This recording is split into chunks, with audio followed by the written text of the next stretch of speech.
Hay una arma estratégica poderosísima utilizada en todas las guerras: la propaganda. De hecho, el secretario de Estado de los Estados Unidos, Antony Blinken, y la ministra de Asuntos Exteriores del Reino Unido, Liz Truss, han vaticinado que Rusia sufrirá una derrota estratégica. Por ello, en el vídeo de hoy abordaremos el papel que está teniendo la propaganda en el conflicto entre Rusia y Ucrania. Aclaramos que debido a la censura que se ha establecido a los medios de comunicación rusos y afines, nos centraremos principalmente en la propaganda que llega a Europa vía las agencias de noticias norteamericanas, dado que es a la que tenemos acceso desde la Unión Europea. La principal distinción entre información y propaganda es que la primera se basa en los hechos, dejando a criterio del que los conoce su libre valoración, y la segunda persigue generar un determinado estado de opinión afín al que la elabora, y que en su caso puede derivar en una llamada a la acción. La propaganda puede basarse en mentiras e incluye las campañas de desinformación, es decir, la fabricación y difusión de noticias falsas adrede. Por ejemplo, Estados Unidos acusó a España de haberle hundido el acorazado Maine en Cuba para provocar una guerra que buscaba para acabar con la presencia europea en América, siguiendo la doctrina Monroe, América para los americanos, entendiendo por ello más bien América como patio trasero de los norteamericanos. Todo vale para convencer, implicar sentimentalmente o hacer empatizar al público con el discurso de parte que se pretende transmitir. Por ejemplo, en España se mostraron imágenes de una explosión que ocurrió en China en 2015 en el puerto de Tianjin, como si fuese una bomba arrojada por los rusos sobre Kiev. Del mismo modo, se tomaron imágenes de un videojuego, Arma 3, para demostrar el brutal bombardeo a la población ucraniana por parte de la aviación rusa. En el conflicto ruso-ucraniano se están utilizando diferentes armas.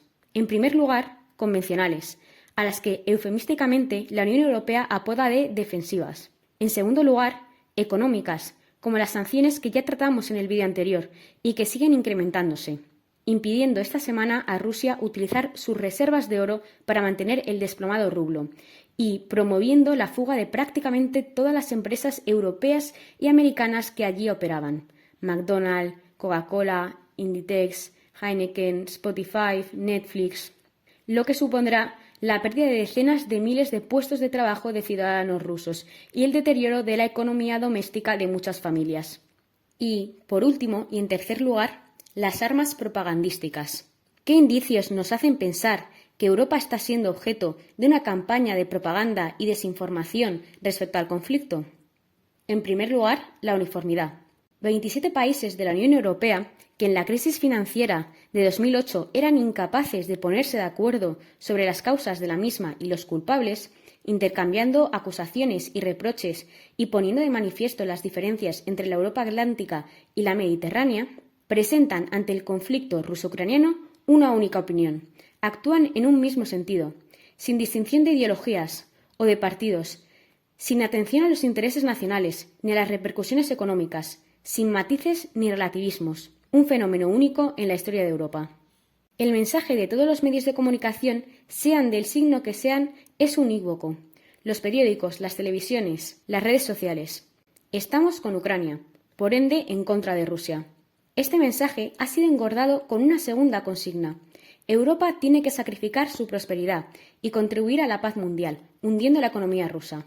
Para ello, debe romper toda relación económica con este país y desconectarse del gas del gigante euroasiático, todo en aras a defender la democracia y la libertad. Esta idea proviene de Estados Unidos, que quiere una Europa comprometida con la causa, acrítica y, sobre todo, sacrificada, muy sacrificada. No sabemos muy bien si este mismo mensaje calaría en el público americano con tan buena acogida. Los tópicos de la propaganda son los siguientes. 1. Personificación del conflicto. Rusia es Putin. Por ello, hay que degradar la imagen del presidente ruso. Los medios de comunicación lo demonizan, diciendo que es un loco que pone en peligro la paz mundial, psicópata insensible, dictador, autócrata. Lo mismo añora el imperio del zar que las fronteras de la URSS. Se le puede comparar con Stalin o con Hitler. Saddam Hussein en Irak y al-Assad en Siria merecieron los mismos calificativos en distintas guerras y en distintos lugares por el mero hecho de ser enemigos de Estados Unidos. Sin embargo, al presidente ucraniano, Zelensky, se le presenta como un gran líder, un héroe que lucha por la libertad de su pueblo y que está presentando una resistencia numantina. Medios españoles e israelíes le han comparado con el rey David, luchando frente a Goliat. Símil poco acertado, porque David tenía una onda, no a una superpotencia militar como Estados Unidos y a todos sus aliados de la OTAN proporcionándole armas. 2. Las preocupaciones legítimas de defensa solo las tienen los ucranianos, no los rusos. Es decir, que la amenaza que Putin ve en que la OTAN pueda instalar misiles contra su territorio en la frontera de Ucrania tras la entrada de esta en la Alianza Atlántica es una fantasía. Sin embargo, la crisis de los misiles en Cuba de 1962 para Estados Unidos fue una amenaza real, descrita por ellos como una de las situaciones más críticas de toda su historia. Fue provocada por la instalación de unos misiles soviéticos en Cuba, a 90 millas de territorio americano, no en la misma frontera. Occidente pone el foco en la intervención rusa en Ucrania, pero olvida el compromiso que tenía Estados Unidos de no extender la OTAN hacia la frontera rusa por la amenaza que eso suponía para su seguridad. Lituania, Letonia, Estonia y Polonia son países que hacen frontera con Rusia y ya se han incorporado a la OTAN. Ucrania, en 2015, firma el Tratado de Minsk, por el que se compromete a no entrar en la OTAN, manteniendo el status quo en la zona. Pero cuando Zelensky sube al poder, decide entrar en negociaciones con Estados Unidos para pedir su ingreso, siendo la gota que colma el vaso de la otra potencia militar mundial, Rusia, que sigue estando presente en la esfera internacional por mucho que Estados Unidos la quiera obviar. 3. La propaganda también da respuesta a la pregunta de por qué luchan los soldados de cada parte. Los ucranianos son héroes, luchan por defender su tierra, su pueblo, su libertad y los valores democráticos. Los rusos no luchan por su país, sino por la locura de Putin que quiere sacrificar soldados. Actúan obligados por sus superiores a los que temen, y con ello están empobreciendo su tierra. No creen en la causa, y han ido a Ucrania engañados, pensando que eran unas marionetas. Por supuesto, los soldados rusos, según la propaganda de Estados Unidos, jamás pueden defender la libertad y la democracia. Por ejemplo, el periódico El Mundo publicó que Rusia no ha conocido la libertad en toda su historia. Vive en un régimen totalitario y oligárquico. Con todo ello, ¿cuál es la solución más rápida para acabar con el conflicto? Con ella ha dado el ministro de Asuntos Exteriores luxemburgués, que declaró que la solución era matar a Putin. A la misma conclusión llegó el millonario, afincado en Estados Unidos, Alex Konanikin. Como vive en Estados Unidos, es millonario, no oligarca, y más cuando ha ofrecido, como en el Far West, dar una recompensa de $1 millón por matar a Putin. No es que estas dos personas sean casos aislados que han interpretado mal la propaganda, porque hoy se publica en prensa la siguiente noticia. Facebook permitirá temporalmente publicaciones que llamen a la violencia contra los rusos y a la muerte de Putin. 4. Las sanciones son parte de una guerra económica justa y necesaria del mundo libre contra Vladimir Putin. Él no quiere negociar y hay que agotarle. La Unión Europea, que defiende tanto los derechos sociales, toma medidas para reducir el paro y garantizar el estado de bienestar de la población, considera que los ciudadanos rusos no merecen lo mismo, y ningún partido socialista europeo ha salido en su defensa. 5. Los refugiados solo existen los de un bando. Los refugiados prorrusos del Donbass son calificados de colaboracionistas y siervos de Rusia. Merecen todas las penurias de su éxodo a Bielorrusia, sin merecer ayuda humanitaria de Occidente, a pesar de que son civiles, mujeres, niños, ancianos, igual que los refugiados que huyen a Rumanía o a Polonia. Recordemos que Rusia y Bielorrusia han sido objeto de sanciones económicas, por lo que el mantenimiento de los refugiados puede pesarles en las condiciones actuales. 6.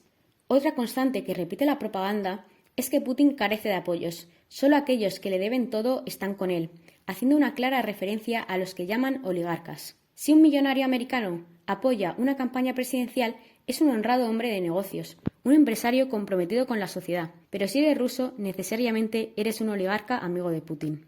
¿Cómo desmontar toda esta propaganda de guerra fundada en mentiras, insultos, prejuicios, y que repetida 1 millón de veces se está convirtiendo en un dogma de fe en Occidente? Acudiendo a los hechos. Rusia ha dado varias señales de que está dispuesta a negociar. En primer lugar, siendo una gran potencia militar, con armamento de última generación, tras 16 días de conflicto, no lo ha utilizado en Ucrania. El ejército de Estados Unidos en Bagdad primero bombardeó la capital iraquí durante varios días y acto seguido entraron las tropas. Con menos resistencia se producen menos bajas y se evita que el conflicto sea impopular. Lección aprendida de la guerra de Vietnam, que fue una guerra que se perdió en casa cuando la opinión pública se puso en contra de dicha guerra. En segundo lugar, a pesar de las durísimas sanciones económicas que se le han impuesto, Rusia no ha cortado el gas a Europa. En tercer lugar, se ha prestado a negociar desde el primer momento, primero en Bielorrusia y luego ha aceptado la mediación de China y Turquía para establecer una mesa de negociaciones en la que poner fin a la guerra. La pacifista Europa totalmente entregada a esta propaganda, ha dejado de serlo, como se puede ver con el entusiasmo que muestran todos los países en enviar armas a Ucrania, incluso aviones. La cuerda Europa ha dejado de serlo en el momento en el que, en lugar de actuar con criterio propio y atendiendo a sus intereses, ha decidido seguir la política, las sanciones y la propaganda de Estados Unidos. Hay que poner fin a la guerra ruso-ucraniana de forma desapasionada y utilizando exclusivamente la vía diplomática, porque estamos a las puertas de una tercera guerra mundial en Europa que hay que evitar a toda costa. Ambas partes tendrán que ceder, como pasó en la crisis de los misiles. La URSS no colocó los misiles en Cuba a cambio de que Estados Unidos